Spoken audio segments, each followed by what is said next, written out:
ॐ पूर्णमदः पूर्णमिदं पूर्णात् पूर्णमुदच्यते पूर्णस्य पूर्णमादाय पूर्णमेवावशिष्यते। ॐ शान्ति शान्ति शान्ति। ॐ सहना भवतु सहनौ भुनक्तु सह वीर्यं करवावहै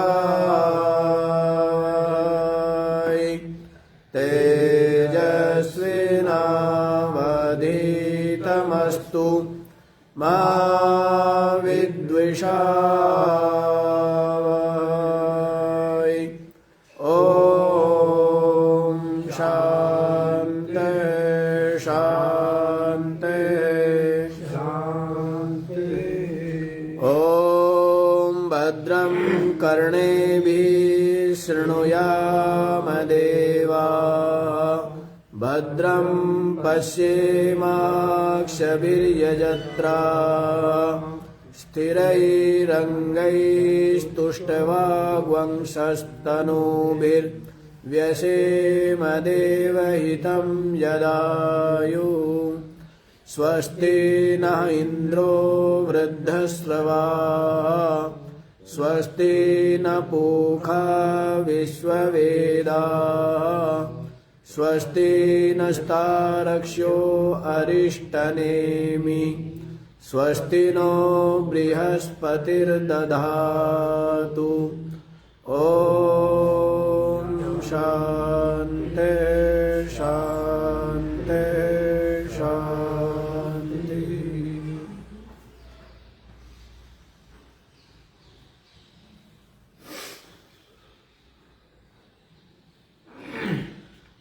हाँ जी, तो क्या विचार श्रवण कर चुके हैं अभी तक आप लोग? तो आप लोग श्रवण किया है कि 1 वर्ष तक पिप्पलाद महर्षि के पास रह करके 6 के 6 ऋषियों ने तप किया, ब्रह्मचर्य का सेवन किया और श्रद्धा से युक्त होकर गुरु शुश्रूषा परायण होते हुए 1 वर्ष तक वास किया। और जब 1 वर्ष पूर्ण हुआ तो उसके पश्चात जो सबसे बाद वाला ऋषि है कबंदी कत्य का प्रपोता, तो वो आया और उसने पूछा कि भगवन कुतः वा एतद कुतः वा इमाः प्रजाः प्रजायन्ता इति। भगवन, ये जो प्रजा है ये किससे उत्पन्न होती है ना? और उत्पन्न होकर के संपूर्ण जगत का व्यवहार जो प्रचलित है तो किससे उत्पन्न होती है? जब ये पूछा है तब ऋषि ने कहा था कि जो प्रजापति है वह प्रजा की कामना अपने मन में रख करके उसने तप किया, विचार किया कि किस प्रकार से प्रजा की उत्पत्ति की जाए, किस प्रकार से जगत की सृष्टि की जाए। तो ऐसा विचार करके उसने जोड़ा पैदा किया। क्या पैदा किया? जोड़ा। और कौन सा जोड़ा? एक रई और एक प्राण। क्या जोड़ा पैदा किया? रई और प्राण। ठीक है। और ये सोच करके पैदा किया एतौ में बहुधा प्रजा करिष्यते इति, ये दोनों मेरे लिए बहुत प्रजा करेंगे, है ना। इन दोनों के द्वारा क्या होगा, खूब प्रजा होगी, खूब सृष्टि का विस्तार होगा। तो इस प्रकार से इन दोनों की क्या की सृजना की है। तो अब इसको किस प्रकार से क्या क्या रई और प्राण के द्वारा आप लोगों को अर्थ लेना चाहिए, पीछे तो बता दिया था। रई को सोम कहा है, हैं? और प्राण को अग्नि कहा है। देखो क्या है यहाँ पर, ये जो वेद है, उपनिषद है, जो भी कोई उपदेश होता है, कोई वचन होता है, उसको तीनों जगह ढालते हैं। अध्यात्म में भी ढालेंगे और अधिभूत में भी उसको ढालेंगे और अधिदैव रूप में भी उसको बताया जाएगा। जैसे गंगा यमुना सरस्वती कह दिया है तो बाहर है गंगा यमुना सरस्वती, और गंगा यमुना सरस्वती क्या बोला है, कीड़ा पिंगला सुषमना, इनको भी क्या बोला है, गंगा यमुना सरस्वती। तो वो तो क्या हुई, अधिभूत में हो गई, ये क्या हुई, अध्यात्म में हो गई। और उनका जो अधिदैव रूप है, जो वे देवी रूप में विराजमान है, समझ आया। तो हर चीज को यहां पर इस प्रकार से कहा जाता है उपनिषदों में। तो तीनों के साथ में संगति बैठानी होती, जो पिंड में है वही ब्रह्मांड में है। यहां जो अवधारणा है कि जो पिंड में है, इस शरीर में है, वही क्या है। जैसे ब्रह्मांड में क्या है, 70% पानी, 70% बोलते, ज्यादा बोलते हैं। तो वैसे ही आपके शरीर में भी क्या है, उतना जल ही है। तो जो जो इस शरीर में है वही, वैसे ही परमात्मा जो है वो साक्षी रूप से, चिद रूप से कहाँ विराजमान है, आपके हृदय में आत्म रूप से विराजमान है। और वही आत्मा जो सच्चिदानंद है वो व्यापक ब्रह्म रूप में विराजमान है, समझ आया। जैसे समुद्र है और समुद्र में से एक बूंद निकाली है, तो जो समुद्र के जल में है वही उस बूंद में भी है, समझ आ रही है निशा। जो उस बूंद में है वही समुद्र में भी है ना, नहीं है, अलग तो कुछ नहीं है। तो इसी बात को यहां पर भी समझाएंगे। तो पहले क्या नाम दिया है, रई और प्राण। फिर जो उसको ही अग्निहोत्र आदि करते हैं तो वहां पर उसके नाम बदल गए। क्या नाम बता दिया, सोम और अग्नि। वहां पर क्या नाम हो गए, सोम और अग्नि। और व्यवहार में क्या हो गया, अन्न और अन्न को खाने वाला अत्ता। समझ आई बात। इस तरह से रई प्राण, सोम अग्नि और अन्न अत्ता जोड़ा है ना। और जैसे दिन रात का जोड़ा है तो सूरज चांद, तो अब उसको सूरज चांद के साथ में भी जोड़ देंगे 5वें मंत्र के द्वारा। तो अब आप लोग 5वां मंत्र देख लीजिए। आदित्यो ह वै प्राणो रैरेवा चंद्रमा रैर्वा एतत् सर्वं यन्मूर्तं चामूर्तं च तस्मान्मूर्तिरेवा रई। आदित्यः ह वै प्राणः रही एव चंद्रमा रैवा एतत् सर्वं यत् मूर्तं च अमूर्तं च तस्मात् मूर्तिः एव रई। देखो क्या कह रहे, आदित्यो हा वै प्राण। अब ये जो आदित्य है ना आपका सूर्य, तो कहते यही क्या है, प्राण है। यही क्या है? प्राण है। प्राण क्यों है? क्योंकि आप ये देखो कि आपके जो शरीर है इसमें जो प्राण बने हुए वो किससे बने हैं? प्राण रहेंगे क्या? यदि सूर्य के ताप से आपकी पृथ्वी का ताप आपके जीने योग्य ना रहे तो प्राण चलेंगे क्या? थोड़े से ऊपर ही जाते हैं धरती से 5 किलोमीटर 10 किलोमीटर ऊपर तो घोषणा करते हैं ना हवाई जहाज में कि बाहर का टेम्परेचर -40 है। बोलते नहीं बोलते? तो आप सोचिए जितना जितना ऊपर जाएंगे तो टेम्परेचर क्या होगा? हैं? तो रह पाएंगे आपके शरीर? ये जो औषधियाँ है, अन्न है, ये फल फूल है, ये सब के सब उत्पन्न हो पाएंगे? हैं? तो ये भी नहीं रहेंगे, आपके शरीर आदि पैदा ही नहीं होंगे, और होंगे तो बर्फ में जम जाएंगे। सबके सब क्या हो जाएंगे? बर्फ का गोला हो जाएंगे, नहीं हो जाएंगे? तो इन शरीरों में जो प्राण बने हुए हैं उसका सीधा संबंध किससे? आदित्य से नहीं है, हैं? अभी भी सबके सब किसको खोज रहे हैं? आदित्य को खोज रहे हैं ना? नहीं खोज रहे हैं। धूप नहीं निकली है, कितनी बड़ी बात है? बहुत बड़ी बात होती है। 2-3 दिन बरसात लगातार हो, सूर्य देव का प्रकाश पृथ्वी पर ना पड़े तो क्या आने लगती है?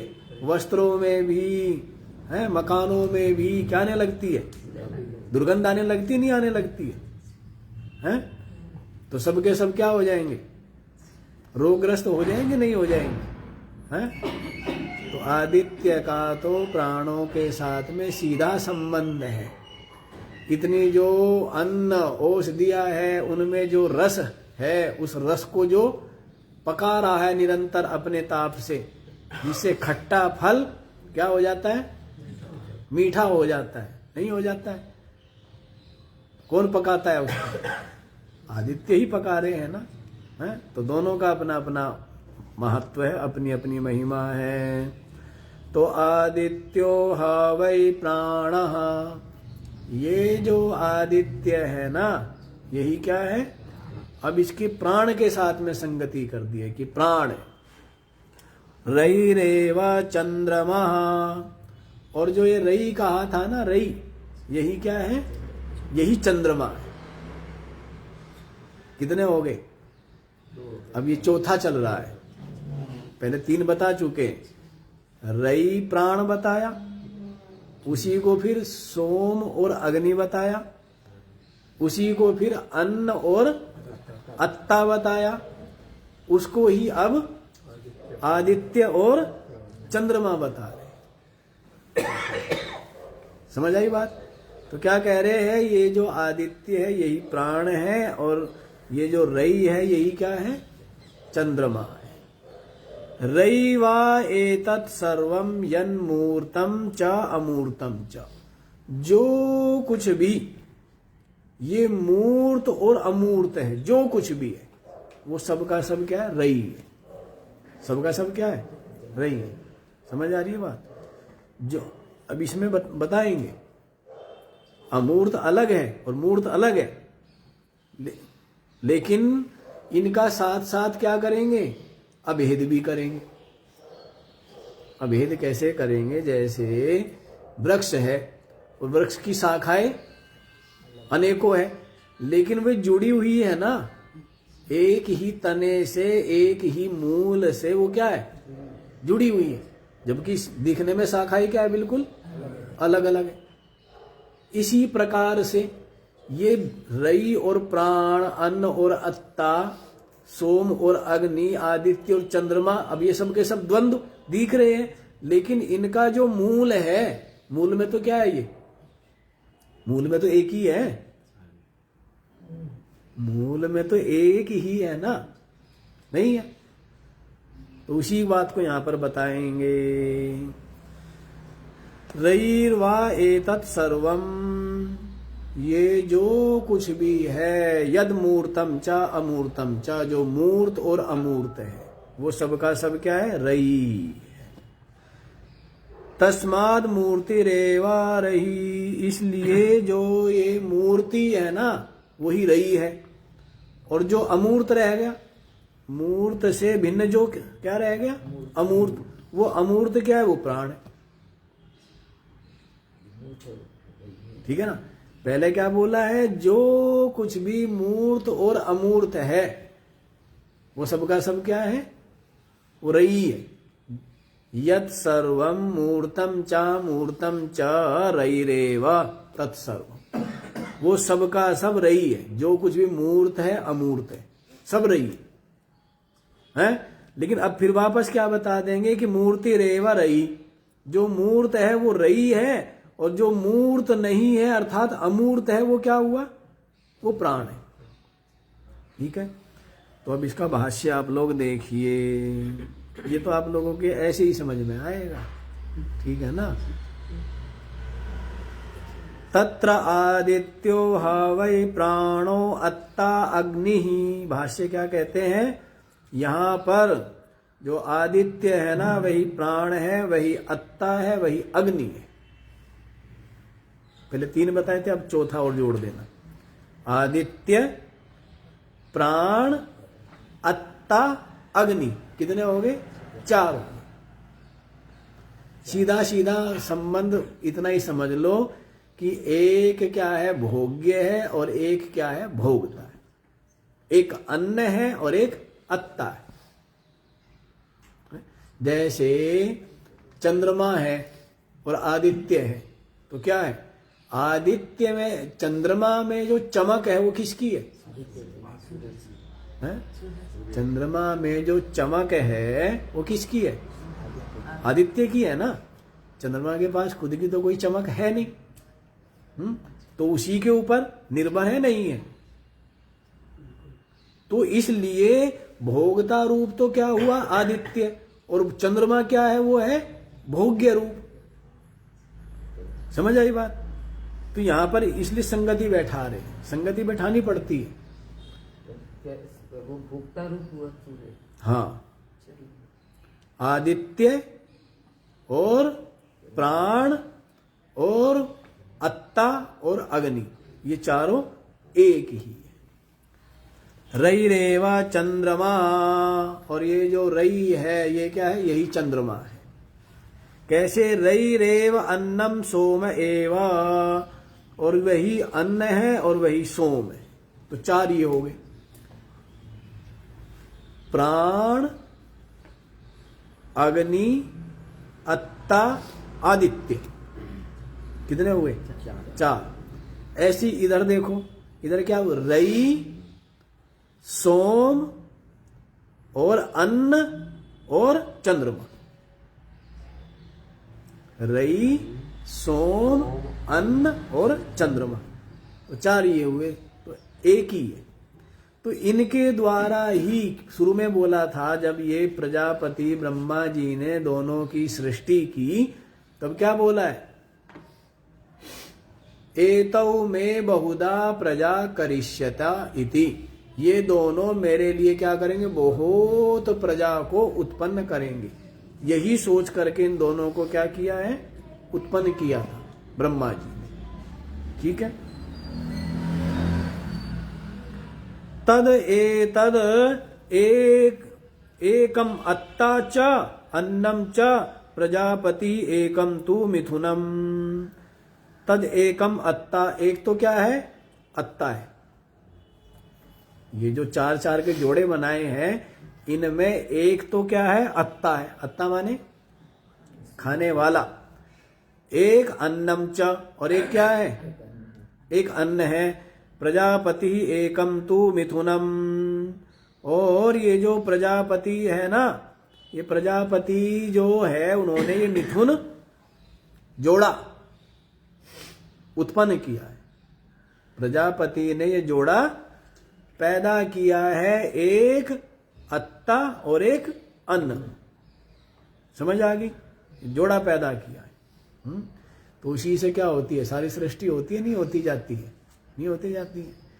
आप ये देखो कि जब व्यक्ति के पेट में अन्न है, तभी क्या करता है वो, तभी कुछ ना कुछ चिंतन करके विचार करके जो भी सृजन है, जो भी है, सबका सब तभी होता है ना कि हम ये करेंगे, वो बनाएंगे, ऐसे करेंगे। भूखा है तो उसके लिए तो क्या होता है, कैसे भी करके बस पेट भरना, यहीं तक सीमित रह जाता है ना।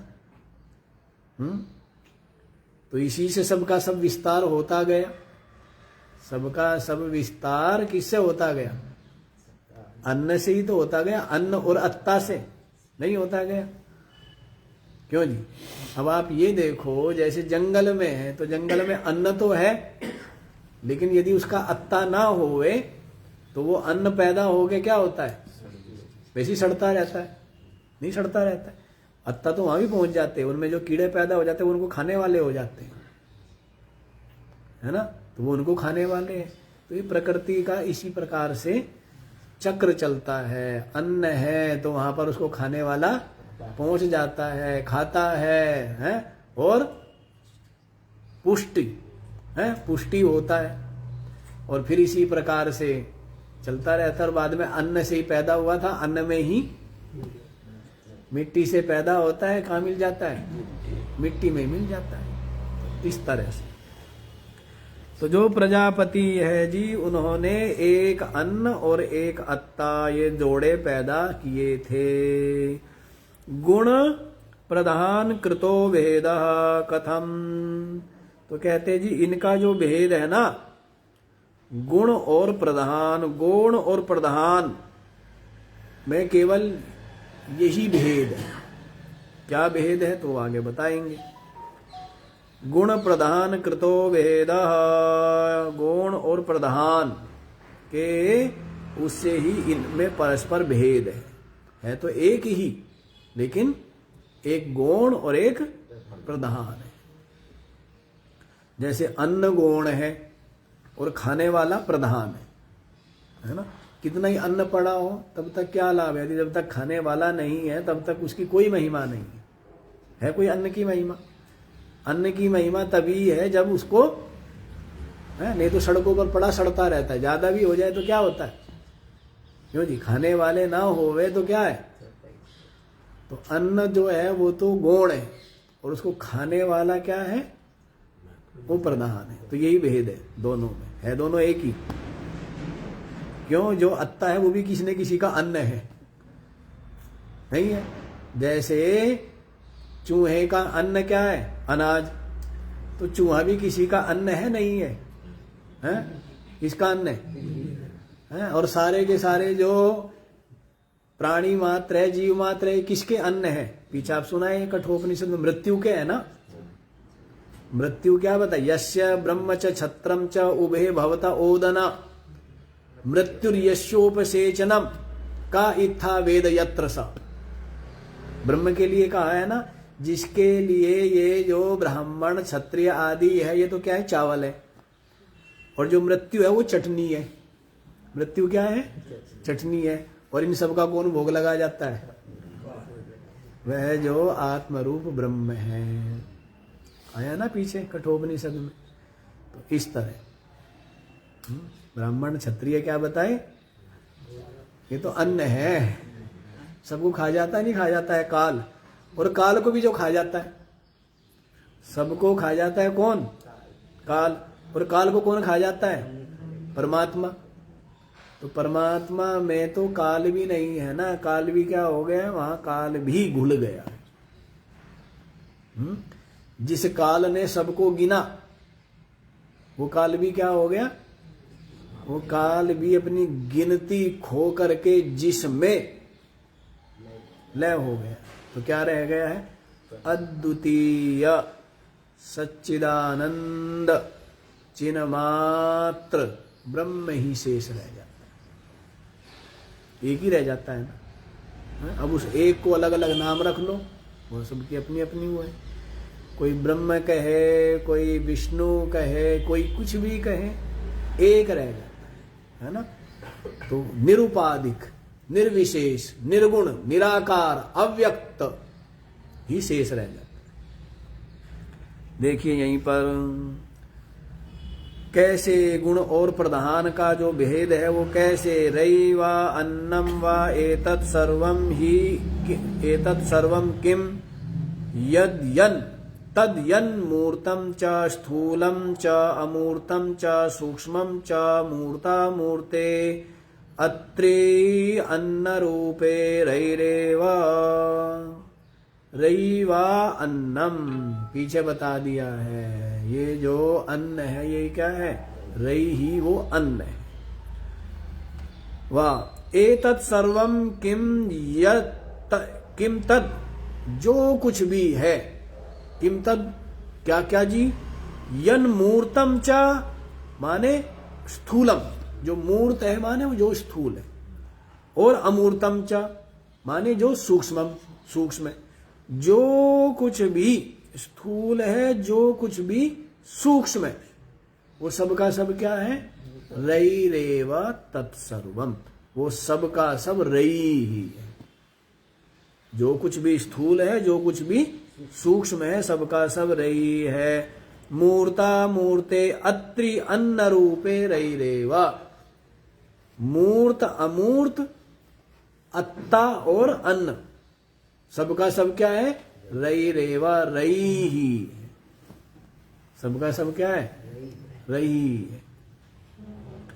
तस्मात् प्रविभक्ताद अमूर्ताद यद अन्यत मूर्त रूपम मूर्ति सैवा रई।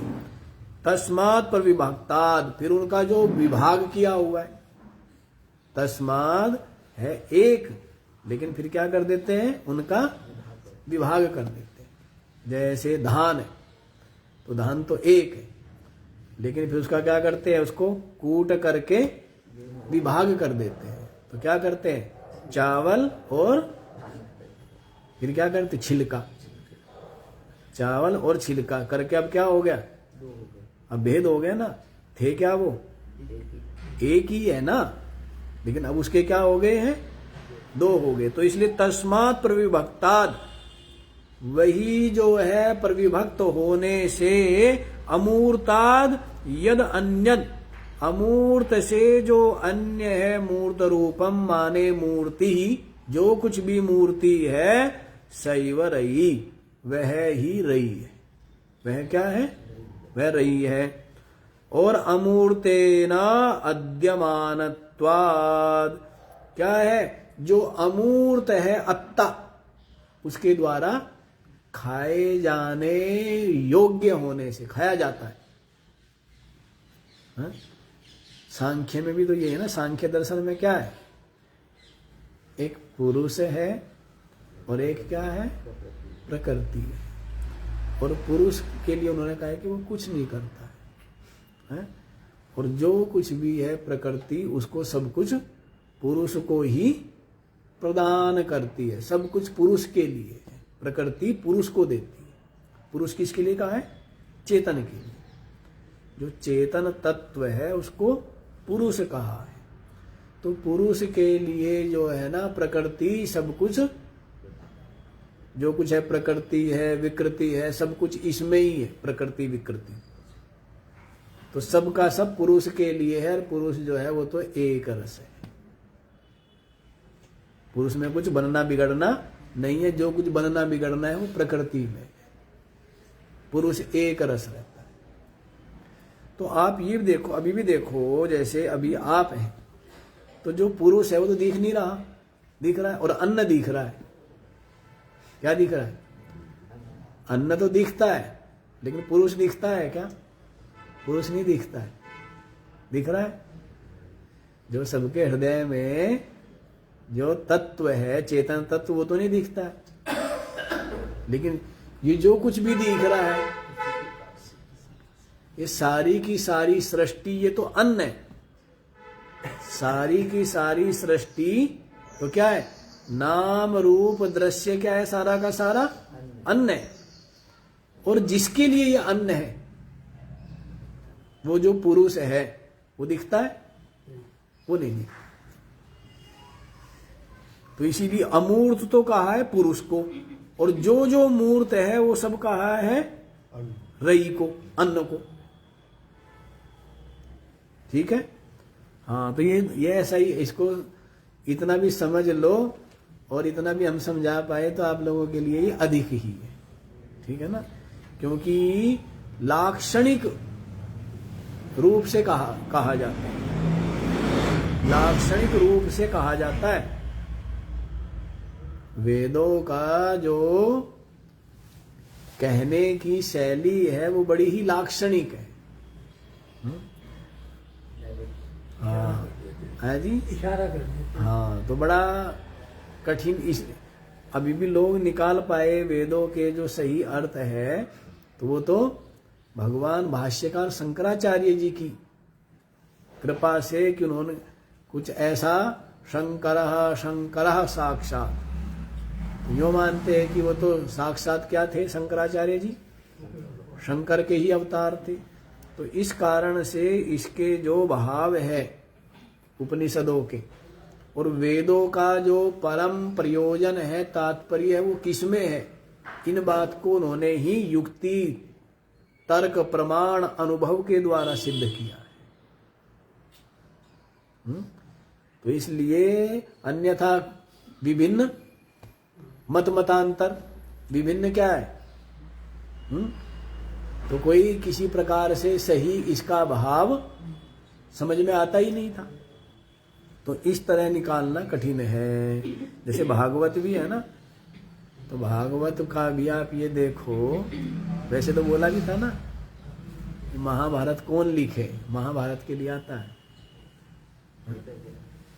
तो कौन है, वक्ता कौन है, व्यास जी, और उसको लेखक कौन है, गणेश जी लेखक। लेकिन गणेश जी कहने लगे कि मैं लिख तो दूंगा, लेकिन हमारी एक क्या होगी, शर्त होगी, हमारी लेखनी रुकनी नहीं चाहिए। व्यास जी को बोला, तो व्यास जी भी कहने लगे ठीक है महाराज, लेकिन बिना समझे आप भी मत लिखना।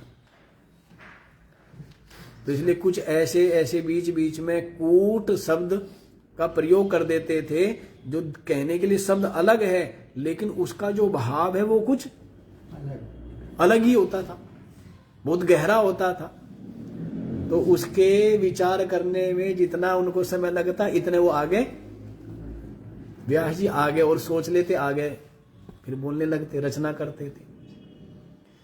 तो इस कारण से अभी जैसे भागवत की कथाएं प्रचलित हुई तो बाद में ज्यादा हुई ना, जब से गीता प्रेस वालों ने बड़े बड़े विद्वानों को बैठा करके, उनमें भी ये थे वृंदावन वाले स्वामी अखंडानंद सरस्वती जी महाराज, तो इन विद्वानों को बैठा करके जब से भागवत की आदि ग्रंथों की हिंदी कराई, तब से क्या हो गई, भागवत के कथाकारों की बाढ़ आ गई, नहीं आ गई है। नहीं तो भागवत के तो श्लोक ही ना पढ़ पाए ये लोग, एक एक पेज पे जाके तो एक शब्द पूरा होता है, पूरे एक पेज पे जाके 2 पेज पे जाकर के तो क्या होगा, वाक्य नहीं, एक शब्द पूरा होता है, ठीक है ना। तो अब तो क्या करते, वो 7 दिन के लिए बनाई हुई है, 50-100 पेज की बना रखी लोगों ने, और कौन भागवत पढ़े, तो 50-100 पेज की है, उसी को ही थोड़ा बहुत रट लेते हैं और पढ़ लेते हैं, फिर कथा करनी शुरू हो जाती है। विधिवत अध्ययन नहीं करते हैं, हाँ, तो विधिवत आचार्य के समीप रह के उनकी सेवा आदि करे, कौन इतनी तपस्या करे, कौन इतना धैर्य रखे, कौन इतनी प्रतीक्षा करे, कौन इतना पुरुषार्थ करे। तो इसलिए क्या करते, अपने आप ही पढ़ लेते हैं, है ना, अपने आप पढ़ लेते, फिर वो क्या होगा, है क्या सुनाएंगे, क्या समझा होगा, उलट पुलट तो वही सुनाएंगे ना। तो भाव ये है, तो ये जो बहुत गहरे अर्थ होते हैं, क्योंकि शैली ही इस प्रकार की है। अच्छा जी, समझ आ गया ये। तो पहले क्या बोल दिया, जो कुछ भी है मूर्त अमूर्त सबका सब क्या है, अत्रि अन्न रूप, वो सबका सब रही है। फिर ये बता दिया है प्रविभक्त होने से अमूर्ताद अन्यत, अमूर्त से अन्य, मूर्त रूपम, जो कुछ मूर्त रूप है, मूर्ति सैव रही वह रही है अमूर्तेना अद्यमानत्वात्, जो अमूर्त के द्वारा ये सबका सब खाया जाता है, इसलिए अन्न हो गया। सबका सब अन्न, सबका सब अन्न हुआ क्योंकि अमूर्त के द्वारा ये क्या है, इसका भक्षण किया जाता है। तो इस तरह पंचम मंत्र हो गया। आप लोग षष्ठम मंत्र देख लीजिए। अथादित्यः उदयन् यत् प्राचीं दिशं प्रविशति तेन प्राच्यान् प्राणान् रश्मिषु सन्निधत्ते यद्दक्षिणां यत्प्रतीचीं यदुदीचीं यदधो यदूर्ध्वं यदन्तरादिशो यत्सर्वं प्रकाशयति तेन सर्वान् प्राणान् रश्मिषु सन्निधत्ते। अथ आदित्यः उदयन् यत् प्राचीं दिशं प्रविशति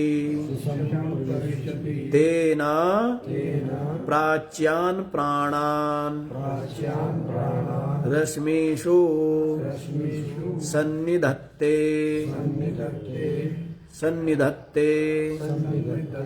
यद्दक्षिणां यत्प्रतीचीं यदुदीचीं यदअधः यदऊर्ध्वं यदअन्तरः दिशः यत्सर्वं प्रकाशयति तेन सर्वान् प्राणान् रश्मिषु सन्निधत्ते। अथ आदित्य उदयन यत् प्राचीन, ये जो आदित्य है ना, प्रसिद्ध आदित्य, जब ये उदय होकर के क्या करते हैं, यत् प्राचीन दिशम प्रविशति, जब ये प्राचीन दिशा में, पूर्व दिशा में प्रवेश करते हैं ना आदित्य, तब क्या करते हैं ये, तेन प्राच्यान प्राणान रश्मिषु सन्निधत्ते, तो वह जितने भी पूर्व दिशा के प्राण है उन सब के सब प्राणों को अपनी किरणों से व्याप्त करके अपनी किरणों में प्रविष्ट कर लेता है, नहीं कर लेता। जिस दिशा से सूर्य उदय हो करके पूर्व दिशा में प्रवेश करता है, तो पूर्व दिशा में जितने भी प्राण हैं उन प्राणों को अपनी किरणों से व्याप्त करके अपनी किरणों में प्रविष्ट कर लेता है, नहीं कर लेता है। सबके सब हर्षित तो होते हैं। जैसे रात बीती, बड़ी कड़ाकेदार ठंड, और प्रातः काल क्या हुए, पूर्व दिशा में सूर्यदेव उदित हुए, सूर्यदेव का प्रवेश हुआ आदित्य का, तो उस पूर्व दिशा में जितने भी प्राण हैं उन सबके प्राणों को क्या करता है, अपनी किरणों में प्रविष्ट कर लेता है। सबके सब कैसे हो जाते हैं, हरे भरे हो जाते, नहीं हो जाते, हरे भरे नहीं हो जाते। ये तो सबके सब क्या थे, मुरझाए हुए थे, ठंड से सिकुड़े हुए थे, है ना, बिल्कुल क्या हो गए थे, जड़ हो गए थे ना, नहीं हो गए थे। तो उनमें सब में क्या होता है, प्राणों का, अब देखते हैं मजदूर आदि भी सब क्या करते हैं, अग्नि तापते हैं ना, जिससे कि क्या हो, यदि हाथ पैर चलने लग जाए। तो जैसे ही सूर्य देव जिस जिस दिशा में प्रवेश करते हैं उस दिशा के जो प्राण हैं उन प्राणों को अपनी किरणों में धारण कर लेते हैं। आदित्य बोला है ना, अभी पीछे क्या बोला है, आदित्य को ही प्राण बोला है। तो उसी को बता रहे हैं कि आदित्य जब पूर्व दिशा में प्रवेश करते हैं तो तेन प्राच्यान प्राणान रश्मिषु सन्निधत्ते, तो पूर्व दिशा के जो प्राण हैं उनको अपनी किरणों में प्रविष्ट कर लेते हैं। यद दक्षिणाम यद प्रतीचीम यद उदीचीम, इसी प्रकार से दक्षिण दिशा में प्रवेश करते हैं तो क्या करते हैं? तो दक्षिण दिशा के जो प्राण हैं उनको क्या करते हैं? अपनी किरणों में प्रविष्ट कर लेते हैं। फिर पश्चिम दिशा में प्रवेश करते हैं तो पश्चिम दिशा के जो प्राण हैं उनको अपनी किरणों में प्रविष्ट कर लेते हैं। तो यद उदीचीम, और जब उत्तर दिशा में प्रवेश करते हैं तो उत्तर दिशा में जितने प्राण हैं उन सबको अपनी किरणों में प्रविष्ट कर लेते हैं। यद अधहा, और जब नीचे की ओर सूर्य क्या करते? प्रवेश करते हैं तो नीचे की ओर जितने भी प्राण हैं उन सबके प्राणों को अपनी किरणों में प्रविष्ट कर लेते हैं। यद ऊर्ध्वम, और जो ऊपर है, ऊपर की ओर जब सूर्य देव प्रवेश करते हैं ऊपर दिशा में, क्या करते हैं? ऊपर दिशा के जितने प्राण हैं उनको अपनी किरणों में प्रविष्ट कर लेते हैं। यदंतरा, और जो अवांतर और भी जो दिशाएं, यद अंतरा दिशा, जो भी और अवांतर दिशाएं हैं उनको भी जब प्रवेश करते हैं तो वहां के जो प्राण हैं उन प्राणों को अपनी किरणों में प्रविष्ट कर लेते हैं। यद अंतरा दिशा तत्सर्वम प्रकाशयति, उन सबको क्या करते? सूर्यदेव प्रकाशित करते। क्या करते सूर्यदेव? सबके जिस जिस दिशा में जो प्राण विद्यमान है उन सबको अपनी किरणों में प्रविष्ट करते हैं, अर्थात प्रकाशित करते हैं। उन सबको क्या करते हैं? प्रकाशित करते हैं। तेना सर्वान् प्राणान् रश्मिषु सन्निधत्ते, और इस प्रकार से तेना, इसके द्वारा, सर्वान् प्राणान्, संपूर्ण प्राणों को, रश्मिषु सन्निधत्ते, अपनी जो रश्मियां हैं, किरणें हैं, उनमें वो प्रविष्ट कर लेते हैं। सबका सब किसके द्वारा व्याप्त है? सूर्य के द्वारा व्याप्त है ना। सूर्य को क्या कहा है? चक्षु कहा है जगत का। क्या बोला है? चक्षु बोला गया ना। तो जो सूर्य है वो सबके प्राणों को क्या किया हुआ है? सबके ऊपर सूर्य देव का ही तो क्या है? उपकार है ना। यदि सूर्य देव का उपकार न हो, अभी आपको बताया, तो भूतों के शरीरों में प्राण रहेंगे क्या? तो यही सबके प्राणों को धारण करना यही है। सबके मतलब सबके शरीर जो प्राण धारण किए हुए प्राणों का जो संचरण हो रहा है तो वो किसकी कृपा से है? इसलिए सबके सब अभिमुख होते हैं सूर्य के। सबके सब क्या होते हैं? सूर्य के अभिमुख होते हैं। इसलिए कहते भी है आरोग्यम भास्करादिच्छेद। क्या बोला है? यदि आरोग्य चाहते हो तो किससे इच्छा करो? भास्कर से, सूर्य से। सूर्य की प्रार्थना करो यदि आरोग्य चाहते हो। प्रार्थना करने का मतलब क्या है? बोल रहे ना विटामिन डी। क्या बोल रहे? हाँ, सूर्य की क्या करो? हाँ, सूर्य की उपासना करो। तो यही सूर्य की उपासना है। आज क्या बोल रहे हैं? विटामिन डी की कमी हो गई है, नहीं हो गई है, पता नहीं क्या क्या बोलते रहते हैं। तो वो किससे संबंध है उसका? सूर्य से संबंध है ना। नहीं, तो यही सूर्य की वो है, उपकार है। कितना उपकार है। तो सूर्य की धूप नहीं लेते हैं तो रोग होते हैं। जल अर्पण करने की भी है ना, जल अर्पण करो। तो जल अर्पण क्यों करते हैं? बताया था ना आपको कि जल यूं नहीं दिया जाता, जल यूं दिया जाता है, यूं लोटे में भर करके जल यूं दिया जाता है।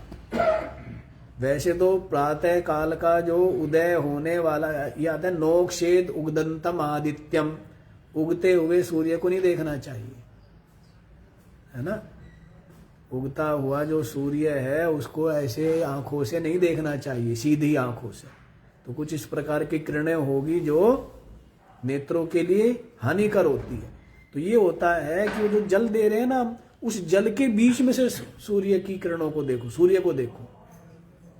जो जल दिया जाता है, एक व्यक्ति को बताया भी था, कुछ आया होगा कहीं ना कहीं, हमें तो जानकारी नहीं है, लेकिन एक महात्मा ने बताया था उसकी धीरे धीरे आंखों की जो कुछ होता होगा ना अंदर, वो सिकुड़ता जा रहा था, नशे सिकुड़ती जा रही थी। तो उसको तरीका यही बताया था कि एक ऐसा झरना सा बनाओ जिससे निरंतर पानी गिरे और उसके बीच में से सूर्य को देखो, तो उससे आपकी जो ये रोग है वो ठीक हो जाएगा।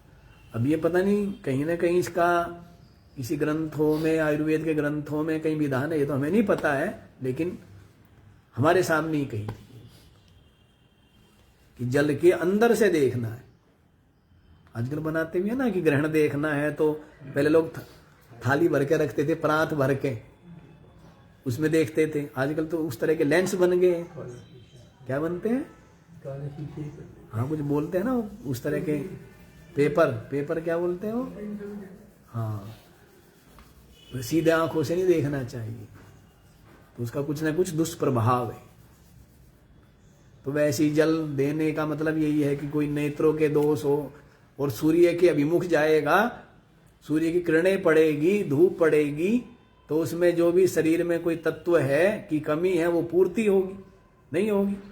तो बोलते हैं कि आधा घंटा तो सूर्य देव के सीधी किरणों के अपने शरीर पर पड़ने देना चाहिए, और आधा घंटा कम से कम जो मिट्टी है, जमीन, भूमि, उसके ऊपर चलना चाहिए। और प्रकृति, क्योंकि ये शरीर प्रकृति से तो बना है, तो प्रकृति के साथ जुड़ा रहे तो स्वस्थ रहेगा। अब यदि ये उसमें बैठा रहे कवर्ड होकर के पूरी तरह, तो फिर तो रोग तो होंगे ही ना, नहीं होंगे, सड़ जाएगा। नहीं सड़ जाता है? जहां सूर्य की, जहां हवा नहीं जाती जिन कमरों में, या जिन कमरों में प्रकाश नहीं जाता है, तो उन कमरों में क्या होता है? दुर्गंध होती नहीं होती है? सड़ जाता है, नहीं सड़ जाता है? तो वैसे ही शरीर है, शरीर ऐसे तो सड़ता है, उसको कैंसर बोल देते हैं कि वहां पर ऑक्सीजन नहीं पहुंच रही है। इसलिए क्या करना चाहिए? खूब प्राणायाम करें, अनुलोम विलोम, फिर कैंसर कहां से होगा? ये बताओ। शरीर को हिलाएंगे, चलाएंगे, परिश्रम करेंगे, अब इसमें मिट्टी खट्टी होती चली गई तो उसका नाम कैंसर हो गया। जो आपने खाया पिया, घी, दूध, मलाई, मीठा, वो सबका सब क्या हो गया? डिपोजिट इकट्ठा होता गया तो गांठ बनना, यही क्या है? यही कैंसर हो जाती है। तो गर्म रहेगा, भागदौड़ करेगा, ऑक्सीजन पहुंचेगी, तो फिर ये सब बीमारियां बहुत सरल है। यदि प्राकृतिक तरीके से देखे, आयुर्वेद के तरीके से देखे तो शरीर बहुत सरल है, और एलोपैथिक के तरीके से देखे तो इतना जटिल है, लाखों तरह की दवाइयां हैं।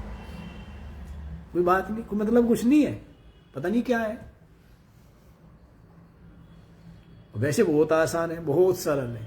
नहीं, बहुत सरल है। प्यास लगी तो पानी पी लो, भूख लगी तो भोजन कर लो, नहीं थकावट हुई तो सो जाओ। कितना सरल है? नहीं सरल है, बहुत सरल है। लेकिन इन सब चीजों को क्या कर दिया? बहुत पेचीदा बना दिया। और खुश रहो, कहीं वो तो रहना ही नहीं, हमें टेंशन में रहना है। तो बहुत आसान है। नहीं, अपने हिसाब से बहने दो, ये जैसा बहता है ना। जब तक भूख ना है बिल्कुल ना खाओ, चाहे सामने क्या रखा हो, चाहे रसमलाई रखी हो, क्यों खाना?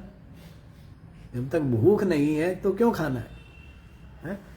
फ्री का है, अन्न फ्री का है, लेकिन तेरा शरीर तो कहना, शरीर तो अपना है, तो रोग किसको होंगे? तो जब तक खूब कड़ाके की भूख ना, कहती भूख इसको नहीं लगती, इसको लगती है। खोपड़ी को भूख लगती है ज्यादातर, शरीर को भूख थोड़ा लगती है। अब खाली आदमी तो उसको भूख ही लगी रहती है, और जब काम करता है तब भूख कहाँ लगती है? खाली रहेगा दिन भर, है तो क्या रहेगा? फिर तो भूख ही लगी रहेगी, हर समय खाओ खाओ खाओ, हो जाओ रोगों के घर। चलो यहीं पर आओ, आदित्य की बात आई ना, कि आदित्य जो है, यदि आप स्वास्थ्य चाहते हैं तो क्या करो? भास्करादिच्छेद, भास्कर से स्वास्थ्य की आरोग्य की प्राप्ति करो। अच्छा जी, इसका भाष्य भी देख लीजिए। तथा अमूर्तोपि प्राणो अत्ता सर्वम एव यच्च आद्यम कथम। अमूर्तोपि प्राण, अमूर्त होते हुए भी जो ये प्राण है ना, अत्ता सर्वमेव यच्च आद्यम, जो कुछ भी आद्य है, खाने योग्य है, वो भी सब वही है। वो सबका सब क्या है? सबका सब प्राण ही है, सबका सब अत्ता ही है। थाली भर के रखे हुए थे चावल, चावल दाल रखे थे क्या थाली भर के, हैं?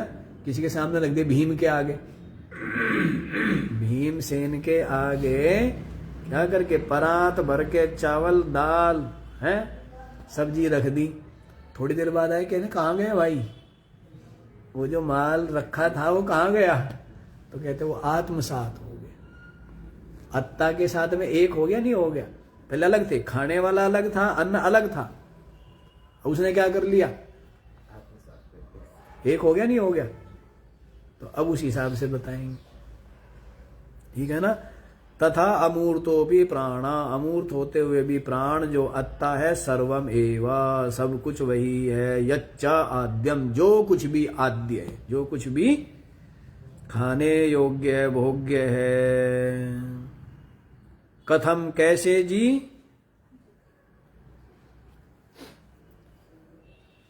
तो उसको देखो, यथा अथ आदित्य उदयन उदगच्छन् प्राणीनां चक्षुर्गोचरम् आगच्छन् यत् प्राचीं दिशं स्वप्रकाशे प्रकाशेन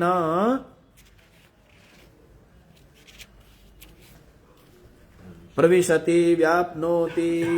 तो देखो, जो आदित्य है उदयन, उदय होकर के, उदगच्छन् चलता हुआ, प्राणी नाम चक्षुर्गोचरम, जो संपूर्ण प्राणियों को दिखता है।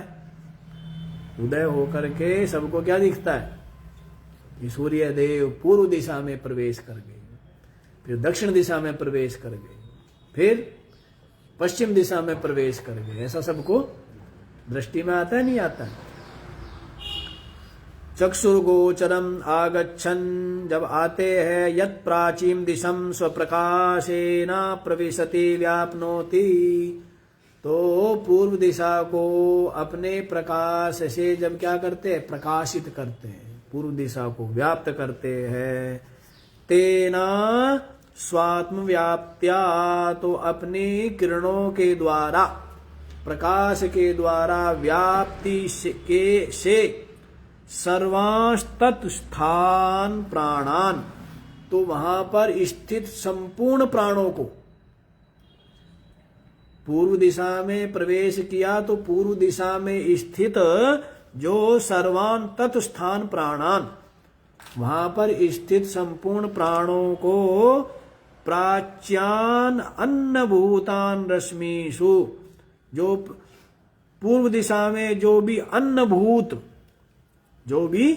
अन्नभूत है, उन सबको रश्मिषु स्वात्माभास रूपेषु, अपने स्वरूप के प्रकाश रूप से व्याप्ति मतसु, उनको क्या करते हैं?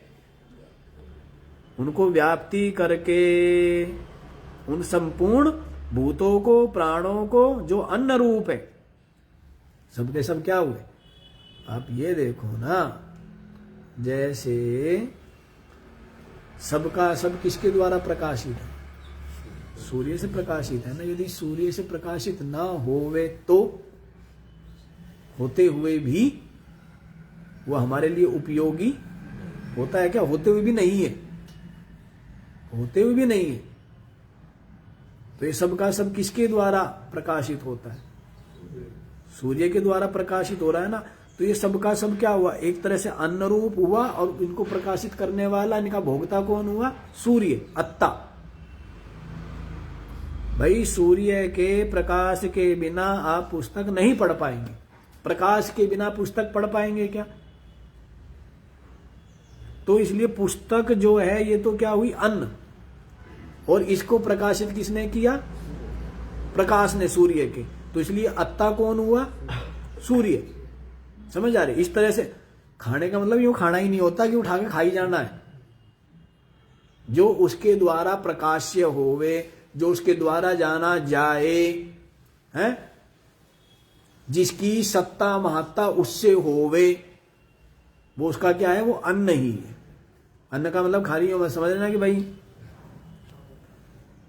खाई बिना छोड़ना ही नहीं है, हैं?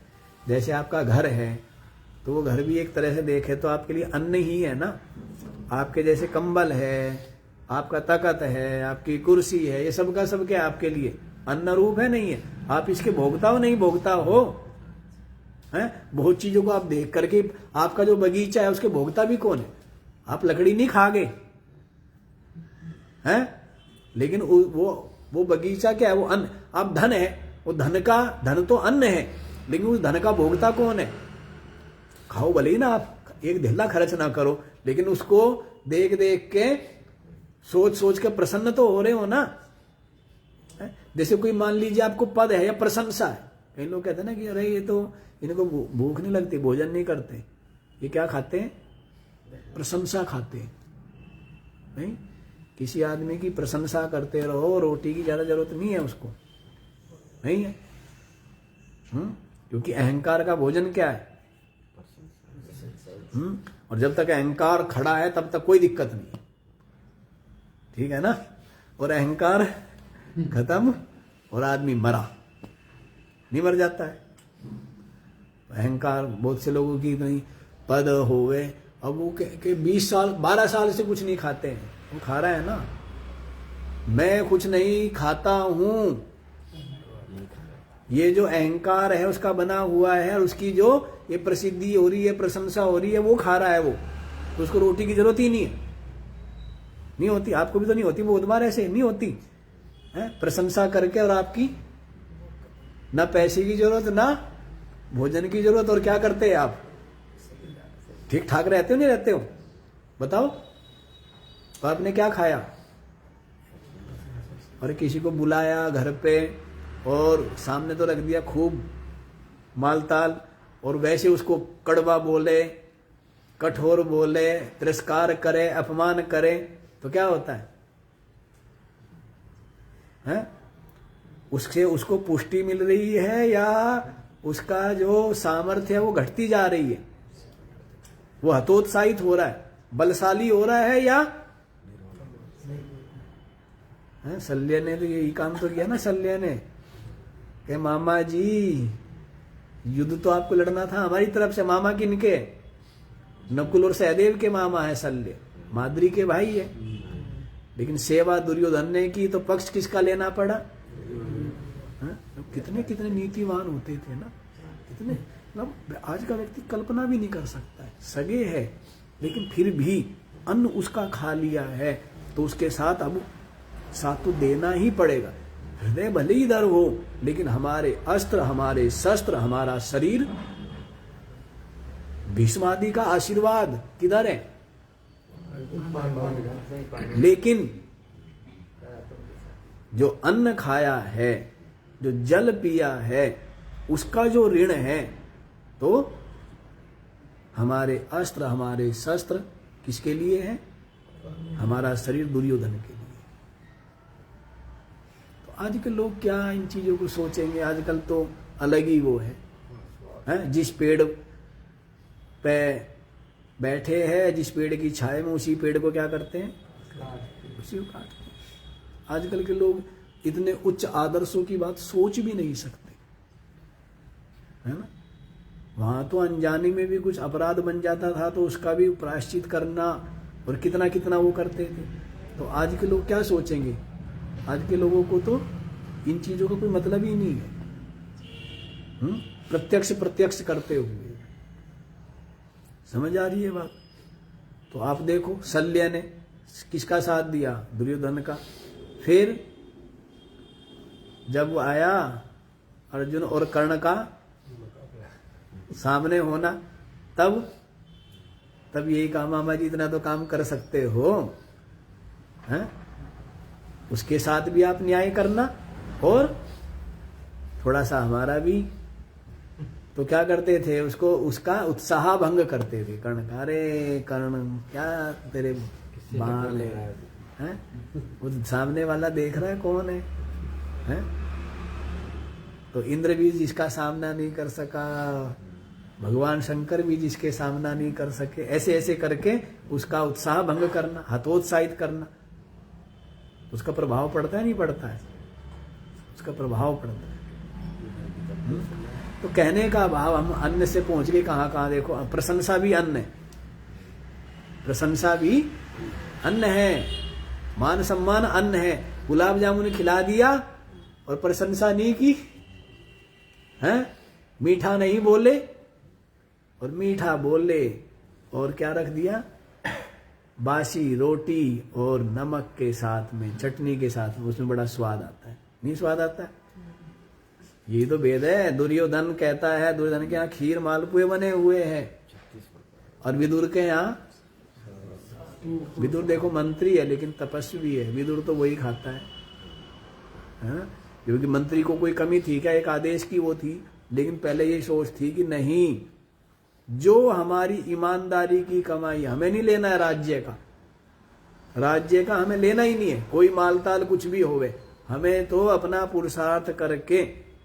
बहुत से पहले ऐसे राजा भी हुए कि जो कर लेते थे उस कर को प्रजा की ही सेवा में लगाते थे, थोड़ी वो जो उनकी जमीन होती थी खेती, उसी खेती में ही परिश्रम करते थे राजा रानी, और उससे जो कुछ पैदा होता था उसी से ही अपना अपने परिवार का भरण पोषण करते थे। इतने इतने उच्च आदर्श रहे। यहाँ भी ऐसे प्रधानमंत्री रहे भारत में, लाल बहादुर शास्त्री जैसे। एक ही कुर्ता है, विदेश दौरे पर जाना है, देश का प्रधानमंत्री है, उसी को सिलवा रहा है। और अब क्या होता है नेताओं का, दो नए नए सूट, पालिश, चेहरे वेहरे पे पालिश करने वाले अलग, मोची रखे हुए है, जैसे मोची जूते पर करता है ना पालिश, ऐसे चेहरे पे भी पालिश करें, नहीं करते, वो लेके मारते होंगे रगड़ा चेहरे पर, क्योंकि सेवा का भाव था कि राजा का यही होता था कि मेरे राज्य में कोई भी भूखा ना रहे। रात्रि में जिम्मेदारी होती है और कर्तव्य है उनका, है ना, तभी तो वो प्रजा के राजा तभी तो होंगे ना, कि कोई भी ठिठुर ना रहा हो, भूखा ना हो, प्यासा ना हो, तकलीफ में ना हो, किसी प्रकार से सताया ना गया हो। वेश बदल बदल करके राजा लोग, अब तो कोई मतलब नहीं है, अब तो सबको कोई बंधुआ मजदूर वाली बात है, बस इनको चावल दे दो, आटा दे दो, दाल दे दो, जिससे ये पढ़े लिखे ना, अशिक्षित रहे, ठीक है ना, रोजगार भी ना मांगे,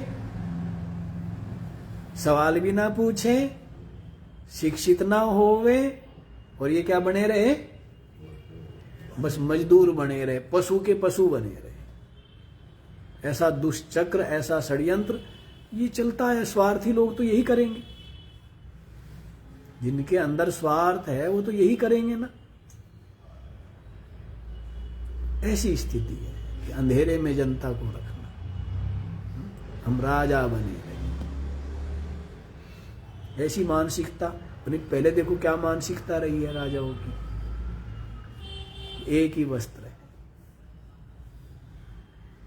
और स्वयं भी एक समय का भोजन करते हैं। कि कहते हैं कि जब अन्न की कमी है, कि जब मेरे देश का नागरिक भूखा है या एक समय भोजन करता है, तो मैं 2 समय भोजन कैसे करूं। ऐसे जो उच्च आदर्श हुए। राजा चक्रवेण का हमने पहले सुनाया भी होगा, राजा चक्रवेण हुए, जिसने रावण से भी कर लिया, है ना, राजा चक्रवेण हुए। तो केवल अपनी वो इसी के कारण से, इसी त्याग और तप के कारण से रावण भी डर गया और रावण को कर देना पड़ा, कहा भाई चुपके से ले जा, दुनिया को मत बता, दुनिया में तो मेरा बहुत नाम है। सब कहेंगे चक्रवेण, अरे चक्रवेण से, इतना छोटा सा राजा चक्रवेण, उससे डर गया रावण। लेकिन चक्रवेण का इतना त्याग, इतना तप था कि उसका मंत्री आया, और उसके मंत्री, जब उसने, रावण ने मना कर दिया ना कर देने से, तो लंका बनाई उसने रेत से, और यूं हाथ मारा तो लंका का वही हिस्सा गिर गया। रावण को पता लगा कैसे हुआ भाई, मंदोदरी ने बताया वही जो आया था ना कर मांगने, और चुपचाप दे दे, नहीं तो सारी की सारी लंका बिना कोई सैनिक, बिना कोई, राम जी को तो सैनिक सेना लेके जानी पड़ी, चक्रवेण के तो, चक्रवेण तो खुद भी नहीं गया, चक्रवेण नहीं गया, उसका मंत्री, उसका दूत, राम को तो पुल बांधना पड़ा है, रीछ बंदरों की सेना लेके जानी पड़ी, युद्ध लड़ना पड़ा, शक्ति भी लगी, दुनिया भर का वो करना पड़ा। चक्रवेण को कुछ भी नहीं, सारी की सारी लंका को तहस नहस करना बस क्या था, इशारा का वो था, ये त्याग का बल था। रावण दौड़ा दौड़ा आया, कहने लगा भाई बताना तो मत, कहीं जिक्र मत करना, बेइज्जती हो जाएगी, यहाँ का मैं दादा हूं, सबके सब डरना बंद कर देंगे मेरे से, तो चुपके से कर ले जा, तो चुपके से कर दिया। ये कथा आती है कई जगह पुस्तकों में है। हाँ, ये मतलब वैसे तो कोई इसका वो नहीं है कि कहीं पुराण में आती हो, लेकिन ये कथा प्रसिद्ध है राजा चक्रवेण। चलो जी, यहीं पर अन्न अत्ता की बात चलिए, तो प्रशंसा है, प्रसिद्धि है, मान सम्मान है, ये भी अन्न है। अन्न का मतलब ये नहीं है कि भाई कुछ खाया ही जाए, सब अन्न ही है, जिससे आपको संतोष मिले, सुख मिले, वो सबका सब अन्न ही है। रक्षा जिसके द्वारा, और ये भी अन्न है, मकान आदि ये भी अन्न है, और आपके लिए तो सूरज और चांद भी अन्न है, नहीं अन्न है? हाँ, तो ऐसा है। कहाँ गया जी? हाँ, स्वात्म अवभास रूपेशु, समय ज्यादा हो गया।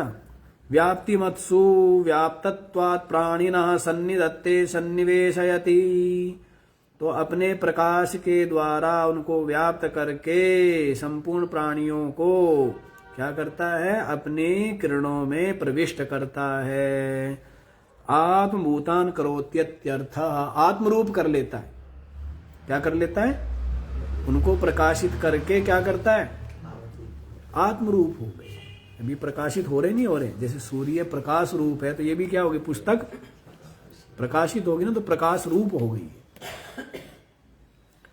तथैव यत् प्रविशति दक्षिणां यत् प्रतीचीं यद् उदीचीं अधः ऊर्ध्वं यत् प्रविशति यच्चान्तरां दिशः कोणदिशो अवान्तर्दिशो यच्चान्यत् सर्वं प्रकाशयति तेन स्वप्रकाश व्याप्त्या सर्वान् सर्वदिक् स्थान प्राणान् रश्मिषु सन्निधत्ते। इसी प्रकार से दक्षिण दिशा में प्रवेश करके, पश्चिम दिशा में प्रवेश करके, उत्तर दिशा में प्रवेश करके, नीचे प्रवेश, ऊपर प्रवेश करके, और भी जो अन्य दिशाएं है, कोण दिशाएं है, 10 दिशाओं में, 10 दिशाओं में जो कुछ भी है, उन सबको सूर्य देव अपनी किरणों से प्रकाशित करते हैं, और उन दिशाओं में स्थित जो प्राण है, उन प्राणों को क्या करते हैं? अपनी किरणों में प्रविष्ट करते हैं, अर्थात उनको अपनी किरणों से प्रकाशित करते हैं। सबका सब 10 दिशाओं में, सबका सब किसके द्वारा प्रकाशित हो रहा है? जो कुछ भी स्थावर जंगम है, सूर्य देव से प्रकाशित। स्पष्ट?